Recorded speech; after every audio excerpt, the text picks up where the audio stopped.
Hi mga chinggo! Samahan niyo ako sa palengke today. Sama daw si Hiro pero sabi ko next time na kasi first time ko pupunta sa palengke na to. With e-bike, 3 to 5 minutes away lang yung palengke from my place. Pumunta kami dun mga 6 AM para fresh pa yung gulay at meat. Ang saya-saya ko kasi hindi pa mainit at feeling ko ang sipag ko. Bumili ako ng pampano at hipon with a good price. Pasya-pasya muna ako dito kasi sobrang natuwa ko. Look at the freshness ng gulay. Eto na, naghahanap ako ng store. Naka-white shoes pala ako pero safe siya kasi malinis dito. Ay, Tagalog yan. Sabi ko sa'yo. Lagyan mo bago. Luma yan. Bago. Ano sa'yo? Ganun din sa akin. Ang bait ng mga Filipinos talaga, kaya gusto ko ng Pilipinas. For the content ang person, kunwari, marunong pumili ng gulay. Hindi, wag yan. Luma yan. O si, huli na ako agad. Ay, thank you po.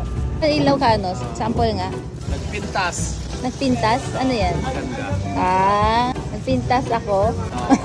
Shout out, Ma'am Maganda. Salamat kuya, binigyan mo pa ako ng discount. Balikan kita ulit. Syempre bilang kakanin lover ako, bumili ako agad ng 4 na kakanin. At bumili din ako ng avocado, almost 100 pesos lower than supermarket. Ang taga ko na din nakahawak ng coins dahil cashless everywhere these days, kaya nalito tuloy ako.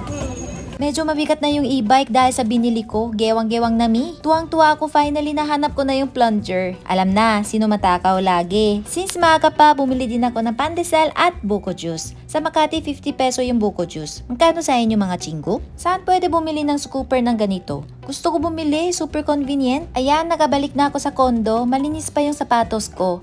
Pangsinigang na hipon, lumpiang toge, tortang talong, ginisang sayote, paksiw na pampano, and more ulam pa pwede lutuin. Lah, Pinoy na Pinoy ako. Kain na mga chinggo!